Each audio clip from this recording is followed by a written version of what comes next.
Les amateurs de true crime savent que parfois, les femmes sont les criminels les plus redoutables que l'on puisse imaginer. L'histoire est pleine de tueuses, de voleuses et de tous les autres types de criminels que l'on peut imaginer. Certaines de ces femmes sont si dangereuses qu'elles doivent être gardées sous clé très stricte, de peur qu'elles ne sèment le chaos dans le monde extérieur. Qui est la femme la plus dangereuse du monde détenue en captivité? Continuez à regarder pour le découvrir. Celeste Carrington. À quel point les crimes de Celeste Carrington étaient-ils graves? Pour vous donner une perspective, elle est l'une des seulement 15 femmes en Californie à avoir été condamnées à mort. Lorsque ce jugement lui a été rendu en 1994, aucune femme n'avait été condamnée à mort en Californie depuis 53 ans. L'histoire de Céleste a commencé de manière très tragique. Elle est née de parents basés à Philadelphie qui étaient non seulement pauvres, mais aussi abusifs. À 14 ans, elle était enceinte de son propre père et on pense qu'elle a souffert horriblement sous leurs soins. Finalement, elle est arrivée en Californie ensoleillée et semblait être en train de redresser sa vie. Elle s'est inscrite dans un collège communautaire du sud de la Californie, a pratiqué des sports et a même participé à une compétition internationale de lancer de poids. Après ses études, elle a déménagé à East Palo Alto, en Californie, et a même trouvé l'amour avec une femme nommée Jackie, qui était une mère célibataire de 3 enfants. Celeste avait commencé à travailler pour une entreprise de nettoyage qui nettoyait des bureaux à travers la Californie, mais après avoir été surprise en train de voler des chèques dans ses bureaux, elle a été licenciée fin 1991. Mais cela n'était pas avant qu'elle ne vole les clés de certains de ses bureaux. L'un de ses premiers crimes a eu lieu en janvier 1992, lorsqu'elle a cambriolé un concessionnaire Dodge à Redwood City avec un pied de biche, où elle a volé de l'argent et des appareils électroniques, mais plus terrifiant encore, elle a volé un pistolet, 157 Magnum chargé de 5 balles. Le premier meurtre qu'elle a commis a eu lieu le 26 janvier 1992, lorsqu'elle a utilisé des clés volées pour entrer dans une usine de chaussures au 1123 Industrial Road à San Carlos. C'était un bâtiment où elle avait déjà travaillé et elle a emprunté la voiture de son voisin pour s'y rendre. Une fois à l'intérieur, elle a déclenché l'alarme de sécurité, alertant le gardien du bâtiment, Victor Esperaz. Lorsqu'il s'est approché d'elle, elle a dit qu'elle était là pour un travail de nettoyage et qu'elle devait avoir déclenché les alarmes par accident. Esperaz lui a alors dit qu'elle devrait parler au gestionnaire de bâtiment pour résoudre le problème d'alarme. Puis Celeste a sorti son arme contre lui et a exigé tous ses objets de valeur qui se montaient à 1,45 $ et sa carte de guichet automatique. Ce qui est notable dans cet échange, ce qui a joué un rôle dans sa condamnation, c'est qu'Esperaz n'a pas essayé de se battre ou de lutter avec elle. Il était complètement coopératif et conforme, mais elle l'a quand même tué, le forçant à s'agenouiller et lui tirant une balle dans la tête. Exécuteur de style. Elle a ensuite déclaré que cela lui avait donné l'impression d'avoir du pouvoir et elle a même essayé de retirer de l'argent avec sa carte de guichet automatique, mais a échoué. Elle a frappé à nouveau le 11 mars 1992. Elle a encore une fois utilisé des clés volées pour entrer dans un bureau immobilier à Palo Alto qu'elle avait l'habitude de nettoyer. Et quand les clés n'ont pas fonctionné, elle a forcé son entrée avec un tournevis après le départ des agents de nettoyage. Elle a erré pour chercher quoi voler, mais n'a pas trouvé grand-chose. Ensuite, elle a vu la gestionnaire de propriété Caroline Ann Gleason entrer et la coincer dans la salle de photocopie. Tout comme Esperaz, Caroline était coopérative et lui a remis 400 $, sa carte de guichet automatique et ses clés de voiture. Et tout comme Esperaz, Celeste l'a forcé à s'agenouiller et lui a tiré dans la tête. Juste 5 jours plus tard, elle a cambriolé une installation médicale et a tiré 2 fois sur le pédiatre, Dr. Alan Marks, bien qu'il ait pu courir à son bureau et appeler le 911. Il a survécu à l'attaque et le 20 mars 1992, Celeste a été arrêtée pour 2 meurtres et une tentative de meurtre. Lors de la perquisition de son appartement, la police a trouvé des preuves de tous ses crimes et elle a été reconnue coupable de 14 chefs d'accusation différents le 16 juin 1994. Ce même août, un jury a recommandé la peine de mort. À ce jour, elle est dans le couloir de la mort de San Quentin et conteste sa condamnation.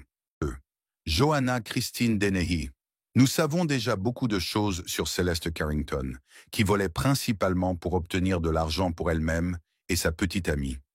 Mais que dire d'une femme qui a tué plusieurs personnes sans raison? D'une certaine manière, cela semble encore plus terrifiant. Mais c'est le cas de Joanna Christine Dennehy, une femme anglaise responsable des infâmes meurtres du fossé de Peterborough. Christine est née à St.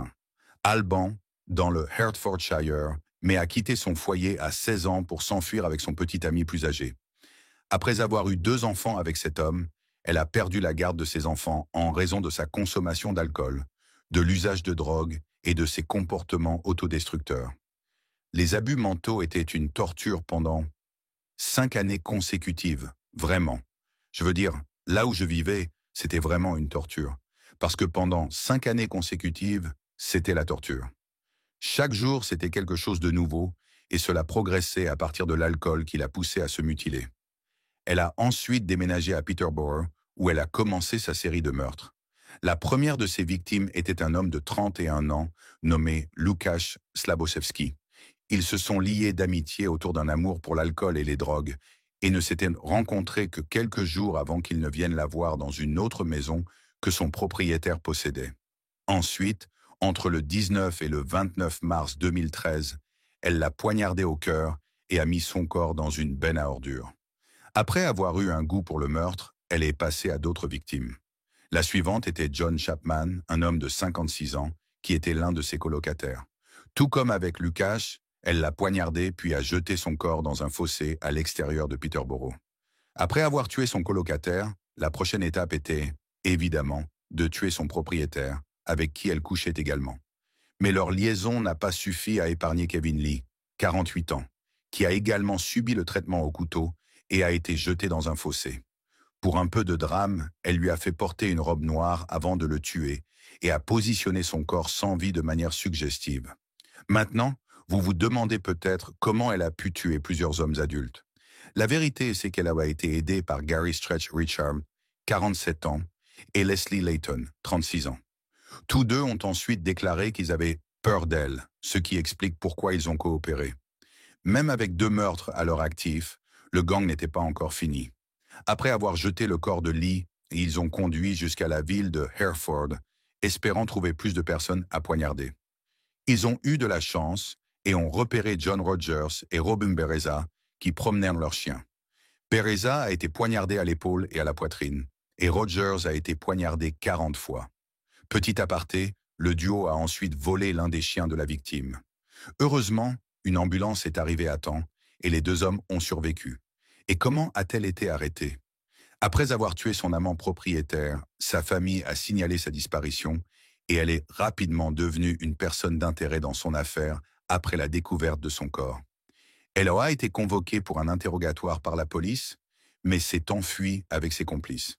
Après 2 jours, elle a été arrêtée et s'est comportée très bizarrement lors de son arrestation, allant même jusqu'à flirter avec un policier. Elle a déclaré qu'elle tuait des hommes parce que c'était amusant, et qu'après avoir tué sa première victime, elle avait pris goût à cela. Elle a également tracé une limite en ne tuant pas de femmes, en particulier des femmes avec des enfants, parce qu'elle-même était une femme et une mère. Au moins, elle avait quelques limites. Elle a plaidé coupable à toutes ces accusations et est actuellement incarcérée dans la prison de Low Newton, dans le comté de Durham, purger une peine de réclusion à perpétuité. Mais elle s'amuse manifestement en prison. Elle a eu plusieurs relations avec ses camarades de détention et a même planifié de s'évader à un moment donné, mais elle reste sous la garde de la prison où elle ne peut pas tuer d'autres hommes, pour l'instant.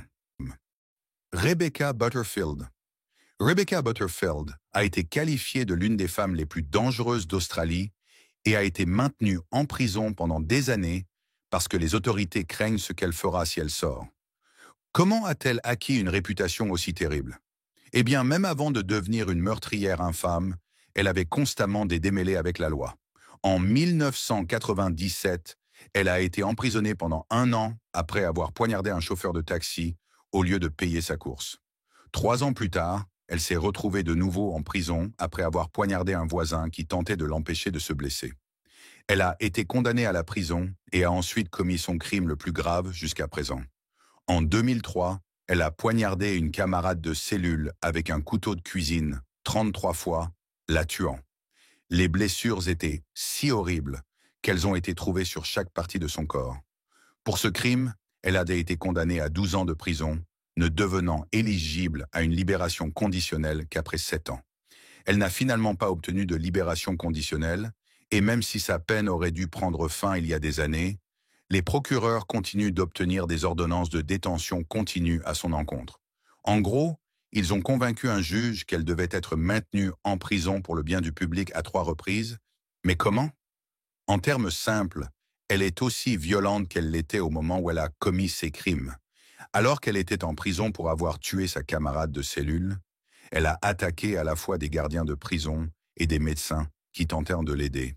Dans un cas, elle a jeté du thé chaud et son propre sac de colostomie sur eux. Elle a attaqué un autre détenu avec de l'eau chaude et a tenté de blesser une infirmière qui voulait lui faire une prise de sang. Tout cela l'a mise dans une mauvaise lumière et le juge de la Cour suprême de NSWAL, Robert Alan Hume, a déclaré qu'elle pourrait blesser des gens si elle était libérée. Rien ne semble avoir changé en ce qui concerne la prédilection de Madame Butterfield pour les objets tranchants lorsqu'ils sont disponibles. Ces accès de violence peuvent être imprévisibles dans la mesure où ils ne répondent à rien de rationnel et objectivement provocateur, a-t-il déclaré. Ensuite, il y a les témoignages des professionnels de la santé mentale qui l'ont traité. C'est son ancien psychiatre qui l'a déclarée la femme la plus dangereuse d'Australie, et plusieurs médecins ont convenu qu'elle souffre de troubles de la personnalité antisociale et borderline, et probablement de schizophrénie. Les médecins ont dit qu'elle devait rester isolée des autres et que si elle était transférée dans un hôpital psychiatrique, elle pourrait blesser le personnel et les patients. Si cela ne vous convainc pas, considérez les propres mots de Rebecca. Lors d'une précédente rencontre violente avec un médecin, elle aurait déclaré « Je tuerai quand je sortirai ». Mince. Il semble que tout le monde, y compris Rebecca elle-même, s'accorde à dire la libération entraînera blessure ou décès d'une autre personne. Mais que se passerait-il si les procureurs n'arrivaient pas à obtenir une autre ordonnance de détention continue et qu'elle finisse par être libérée? Eh bien, elle serait soumise à des règles assez strictes. Elle devrait porter un bracelet de surveillance à tout moment, être sous supervision constante, être interdite de posséder des armes, et bien plus encore. Quant à savoir si cela arrêterait une délinquante violente comme Rebecca, c'est une toute autre histoire. Catherine Knight. Une autre Australienne dans cette liste est Catherine Knight. Bien que le titre de l'une des femmes les plus dangereuses d'Australie revienne à Rebecca Butterfield, Catherine Knight se distingue dans le domaine des crimes sanglants. Comme beaucoup sur cette liste, Catherine a eu une enfance très troublée. Née le 24 octobre 1955, sa mère et son père ont commencé par une relation scandaleuse et adultère et ont dû s'éloigner pour fonder leur propre famille. Une fois qu'ils ont eu des enfants, ils les ont horriblement maltraités, son père Ken agressant Catherine jusqu'à 10 fois par jour selon les rapports. Elle s'est rebellée à l'école et se battait constamment. À 15 ans, elle a complètement quitté l'école et a commencé à travailler en découpant de la viande dans un abattoir. Elle adorait ce travail et a appris à couper la chair, la peau et l'os, ce qui, malheureusement, allait jouer un rôle lorsque commencera ses crimes. Elle a épousé un collègue nommé David Stanford Kellett et a ensuite connu un mariage violent qui incluait des tentatives d'étranglement, des coups de poêle à frire et presque de blesser leur bébé. Elle a fréquenté un autre homme nommé David Saunders, mais l'a également abusé violemment. À la fin des années 90, elle a commencé à sortir avec un homme nommé John Price, mais c'était également violent, avec des disputes et même son licenciement. C'était si terrible que ses amis refusaient de s'approcher de lui pendant qu'il sortait avec elle. En février 2000, tout a atteint un point critique lorsque Catherine l'a agressé si violemment qu'il a dû demander une interdiction de contact. Après être rentré chez lui le 29 février, il a découvert que Catherine avait envoyé ses enfants chez des amis pour un sommeil, puis il s'est lui-même couché pour la nuit. Catherine est entrée chez lui au milieu de la nuit et les deux ont même fait l'amour. Mais pendant que John dormait, Catherine l'a poignardé avec un couteau de boucher 37 fois et il est finalement mort de ses blessures. Mais Catherine n'en avait pas fini avec lui. Vous vous souvenez quand j'ai dit qu'elle avait appris à couper de la chair en travaillant comme boucher? Eh bien, elle a dépecé son corps et a pendu la peau sur un crochet. Elle l'a également décapité et, tenez-vous bien, a cuit sa chair. Oui, cuite. Pire encore, elle a servi sa chair avec des pommes de terre au four, des carottes, de la citrouille, des betteraves, de la sauce et d'autres aliments, et avait l'intention de les donner à ses enfants. Elle a laissé sa tête dans une casserole avec des légumes et a disposé le reste de son corps avec un mot disant « Le temps t'a eu en retour, Joathan, pour avoir déchiré ma fille. Toi, Beck, pour Ross, pour le petit John. Maintenant, joue avec le John Price du petit John. » Elle a été arrêtée après que John ne se soit pas présenté au travail et que ses collègues aient appelé la police. Krista Pike. Elle a été arrêtée et a plaidé coupable pour un chef d'accusation de meurtre. Compte tenu de la brutalité de ce meurtre et du manque de remords qu'elle a montré, elle a été condamnée. Dans le cas de Krista Pike, tout d'abord, elle est la plus jeune femme à avoir été condamnée à mort aux États-Unis pendant la période post-Furman. Oui, la mort.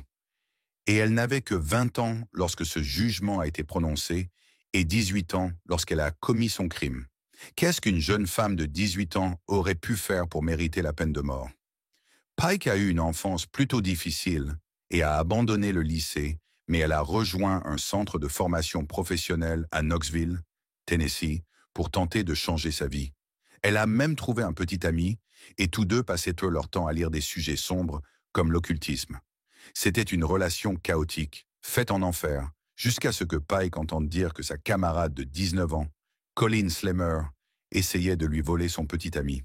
Colin a nié les rumeurs, mais cela n'a pas empêché Pike de recruter son petit ami et son ami Shadola Peterson pour se venger. D'abord, ils ont convaincu Colin qu'il voulait mettre fin au conflit et faire la paix. Ensuite, le 12 janvier 1995, Pike, avec son ami et son petit ami, a attiré Colin dans les bois, prétendant qu'il voulait lui offrir un joint. Une fois sur place, Pike et son petit ami l'ont brutalement battu pendant que Shadola faisait le guet. Et ce n'était pas une bagarre d'école ordinaire. C'était très brutal et mortel. Non seulement elle a été battue à sang, mais le couple obsédé par l'occultisme a dessiné un pentagramme sur son corps avec un objet tranchant et a frappé son crâne avec un morceau d'asphalte. Elle est morte de ses blessures et Krista a en fait pris un morceau de son crâne comme un trophée. Une fois de retour à l'école, Krista a très intelligemment commencé à exhiber un morceau du crâne de sa camarade disparu à d'autres. Comme tout le monde aurait pu le prédire, la police a été appelée peu après, et une fois que les registres ont montré que 4 personnes étaient parties, mais que 3 étaient revenues, ils ont tous été arrêtés. De plus, un morceau du crâne de Colin a été trouvé en leur possession, ce qui a scellé le tout. Krista a été accusée de meurtre au premier degré et de complot en vue de commettre un meurtre, et a été déclarée coupable de tous les chefs d'accusation le 22 mars 1996. Le chef d'accusation de complot pour commettre un meurtre a entraîné une peine de prison de 25 ans, mais le chef d'accusation de meurtre au premier degré a été assorti de la peine la plus lourde de toutes, la peine de mort par électrocution. Elle a tenté plusieurs fois depuis lors de faire appel de sa peine de mort sans succès. Il est probable que son comportement en prison n'ait pas aidé. En 2001, par exemple, elle a attaqué une autre détenue avec un lacet de chaussures et a failli l'étrangler à mort. Cela a entraîné une nouvelle accusation de tentative de meurtre à son encontre. Ensuite, en 2012, elle et 2 autres hommes ont été pris en train de concocter un plan pour la faire évader de prison. L'un d'eux était un agent pénitentiaire, Justin Eflin, qui a accepté de participer pour de l'argent, et un homme du New Jersey nommé Donald Cohut. Mais le plan a échoué, Cohut est allé en prison et Eflin a été renvoyé de son poste. Oui, je ne pense pas que cela l'aide du tout.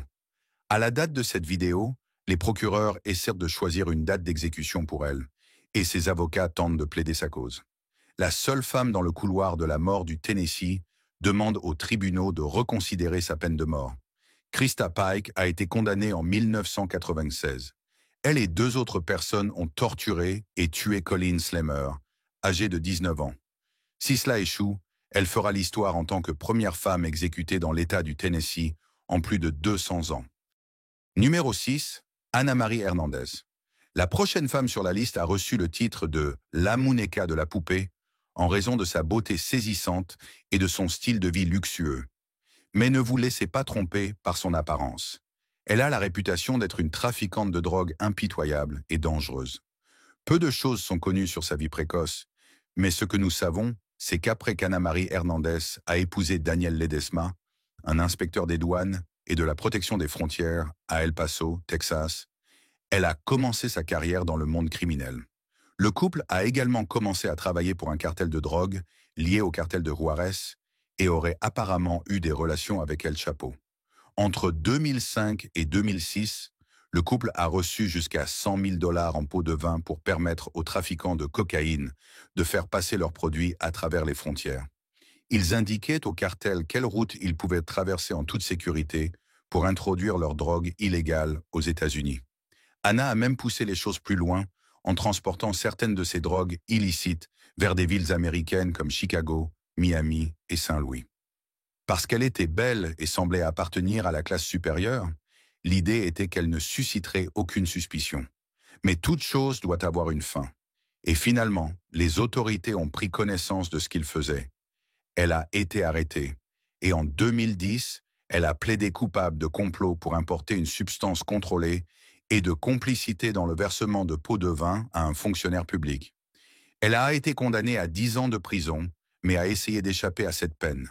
Elle a fui vers le Mexique, mais a été arrêtée en 2015 et extradée vers les États-Unis pour purger sa peine. Mais ce n'était pas tout. Quelques années plus tard, elle a été enquêtée et accusée de charges supplémentaires. Cette fois, il s'agissait de fraude électronique et d'usurpation d'identité d'un agent fédéral. Il s'est avéré qu'elle avait menti à des immigrants sans papier en leur disant qu'elle était employée des services de citoyenneté et d'immigration des États-Unis et qu'elle pouvait les aider à obtenir la résidence dans le pays. Elle a pris des milliers de dollars et n'a pratiquement rien fait avec. Comme nous le savons déjà, elle était occupée par des activités plus douteuses. Ce nouvel ensemble de charges a été déposé en 2023 et elle a depuis plaidé coupable de 10 accusations de fraude électronique et d'une accusation d'usurpation d'identité d'un employé des États-Unis. Il n'est pas certain qu'elle ait terminé sa peine pour son premier ensemble de crimes, mais si elle est reconnue coupable, elle risque jusqu'à 20 ans d'emprisonnement. Numéro 7. Antoinette Frank. Nous avons vu des gens de tous horizons, des concierges au boucher, faire leur apparition sur cette liste. Mais qu'en est-il des policiers? Eh bien, j'ai des nouvelles pour vous. L'une des femmes les plus meurtrières détenues est nulle autre qu'une ancienne agente de la loi nommée Antoinette Frank. Antoinette a rejoint le département de police de la Nouvelle-Orléans, NOPD, en 1993, bien qu'il y ait eu plusieurs inquiétudes quant à ses qualifications. Mais la force avait désespérément besoin d'agents, alors ils l'ont embauchée. Cependant, elle a continué à sous-performer et il y a même eu des discussions sur son retour à l'académie de police pour plus de formation. Mais les choses étaient sur le point de s'aggraver. En novembre 1994, elle a pris en charge l'affaire d'un dealer de drogue nommé Rogers Lacaze, qui avait été abattu. L'étincelle s'est instantanément allumée et elle était attirée par son image de mauvais garçon. Ils ont rapidement commencé à sortir ensemble, et bien que ce fût scandaleux, elle a refusé de mettre fin à la relation. L'année suivante, les choses sont devenues si graves qu'elle et Rogers se sont associés pour commettre un crime. Le 4 mars 1995, ils se sont rendus dans un restaurant vietnamien géré par une famille appelée les Vu. Son collègue, Ronald Austin Williams II, y a travaillé à temps partiel, sans savoir ce qui allait se passer. Dès qu'Antoinette et son petit ami sont entrés dans le restaurant pour la 3e fois ce jour-là, utilisant une clé volée que les propriétaires cherchaient, Chauvu, son frère Quoique-Vu et un autre employé sont entrés dans la salle arrière du restaurant et se sont cachés dans un congélateur lorsqu'ils ont entendu Roger attaquer Williams. Il lui a tiré dans la nuque, puis lui a tiré plusieurs fois dans le dos et la tête, le tuant. Le duo frère-sœur, Ha et Quoique-Vu, est resté dans le restaurant, où Antoinette les a forcés à lui remettre leurs revenus de la journée avant que tous deux ne soient abattus. Après que le couple est parti, Quoique a couru par l'arrière jusqu'à la maison d'un ami pour signaler l'incident. Antoinette, qui a entendu l'appel par sa radio de police, est retournée avec son amant pour achever les autres victimes, mais a été arrêtée par l'agent arrivant. Les deux ont été inculpés par un grand jury le 28 avril 1995, et tous deux ont reçu la peine de mort, bien qu'il ait vu sa peine commuée en réclusion à perpétuité.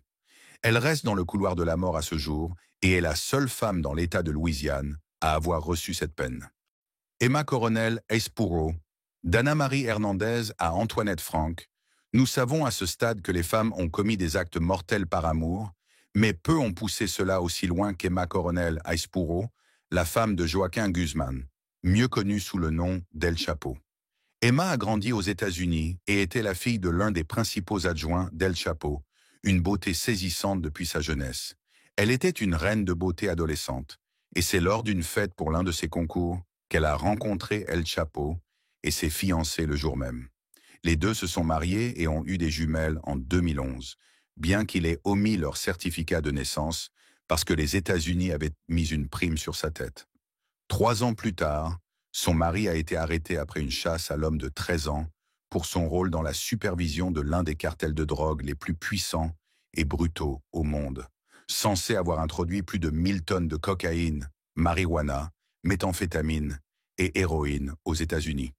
Lorsqu'il a été jugé en 2019, elle s'est présentée au tribunal chaque jour pour le soutenir et est même apparue à la télévision pour demander justice pour son mari. Voici où cela devient compliqué. Il y a beaucoup de débats sur l'ampleur de son implication dans l'empire de la drogue.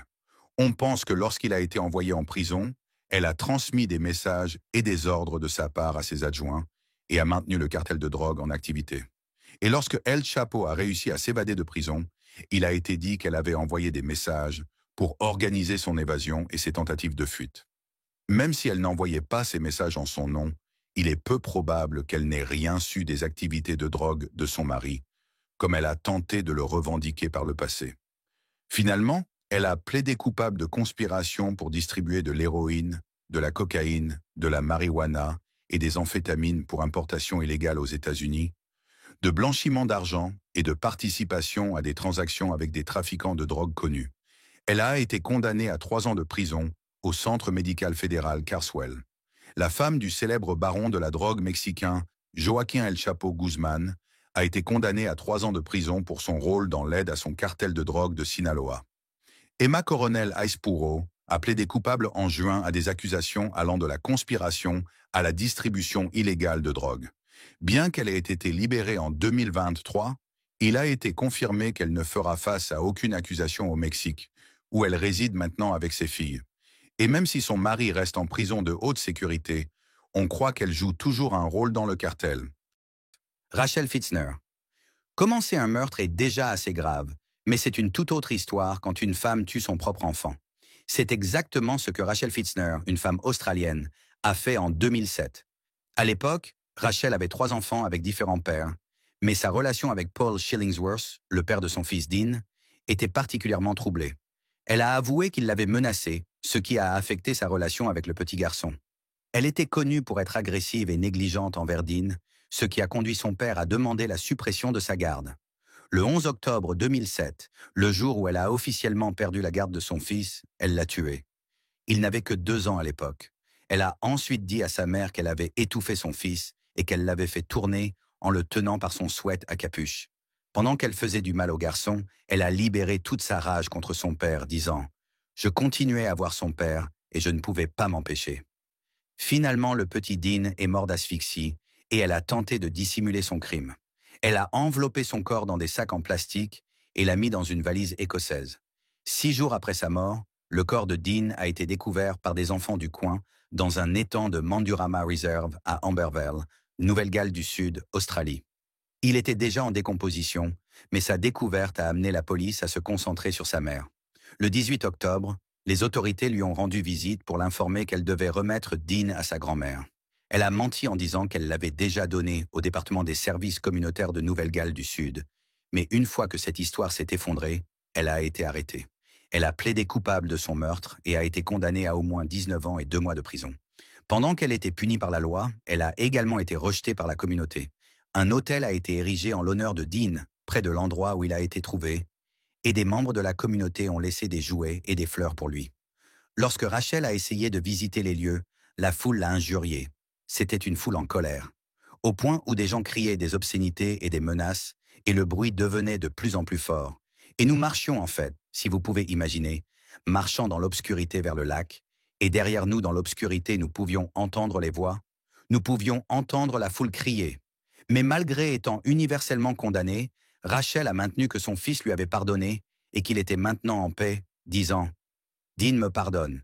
Il est en sécurité maintenant et avec Dieu. » Elle reste en prison à ce jour où elle a été connue pour se battre avec d'autres détenus. Amelia Carr a commis un enlèvement et un meurtre horrible en 2009, le tout au nom de l'amour. Après avoir vécu dans un environnement familial très traumatisant, la mère de 3 enfants était fiancée à un homme nommé Joshua Fulgham. Mais ensuite, Joshua l'a quitté et a épousé une femme nommée Heather Strong à la place. Emilia était dévastée mais a tout de même maintenu une relation avec eux. Puis Joshua a menacé sa nouvelle femme avec une arme à feu et Emilia l'a menacée avec un couteau pour qu'elle retire ses accusations. Le mariage s'est rapidement effondré et Joshua est retourné auprès d'Amelia pendant qu'Heather commençait à voir quelqu'un d'autre. Et les deux ont été devant le tribunal pour la garde de leurs enfants. Les choses étaient déjà compliquées, mais elles allaient devenir mortelles. Joshua et Amelia, qui étaient enceintes de 7 mois à l'époque, ont attiré Heather dans une remorque de stockage derrière la maison de sa mère et l'ont étouffée avec un sac plastique après avoir tenté de lui briser le cou. Avant cela, il l'avait forcée à signer des documents lui transférant la garde de ses enfants. Le 19 mars 2009, les restes d'Heather ont été retrouvés enterrés dans une tombe peu profonde et Amelia et Joshua ont été arrêtés. Elle avait utilisé les cartes de crédit d'Heather depuis sa disparition et les détectives ont trouvé un enregistrement d'elle complotant le meurtre avec la sœur de Joshua. Elle a donné naissance à son 4e enfant en détention policière, qui a finalement été adopté, tandis que ses 3 autres enfants ont été pris en charge par sa famille. Elle a été reconnue coupable de meurtre au 1er degré et d'enlèvement, et a été condamnée à la peine de mort par injection létale. Joshua a également été reconnu coupable de meurtre, mais a été condamné à la réclusion à perpétuité sans possibilité de libération conditionnelle.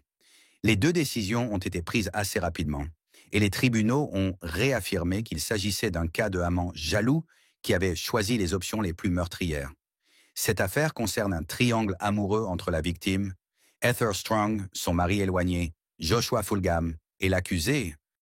Numéro 10. Amelia Carr, qui a pris fin quand Carr et Fulgham ont exécuté leur plan pour tuer Strong, a déclaré le tribunal. Amelia, la plus jeune femme dans le couloir de la mort condamnée pour un autre meurtre horrible, aidant son petit ami à étouffer sa femme avec du ruban adhésif et un sac plastique. Il y a une vidéo de police d'Amelia après que son petit ami a avoué. Elle était enceinte de 8 mois de son enfant. Elle a été détenue à l'institution correctionnelle de Lowell, dans le comté de Marion, en attente de sa date d'exécution, mais a finalement obtenu un nouveau procès. Le résultat a été une nouvelle condamnation à la réclusion à perpétuité sans possibilité de libération conditionnelle. Bien qu'elle ait échappé à la peine de mort, Amelia a gâché sa vie lorsqu'elle et son amant ont décidé de tuer Heather. Et bien qu'elle affirme qu'elle a seulement avoué pour récupérer ses enfants, elle les a perdus pour toujours. Le monde est plein de femmes meurtrières, mais celle de notre liste se démarque. Ces femmes ont poussé des drogues, fait du mal à des enfants, tué des adultes, et se sont retrouvées derrière les barreaux, certaines à vie. Elles ont marqué l'histoire en commettant certains des crimes les plus inimaginables connus de l'homme, et même si elles sont en captivité, leurs héritages malveillants demeurent. Vous voulez en savoir plus sur les pires criminels? Cliquez sur la carte de votre écran pour en savoir plus.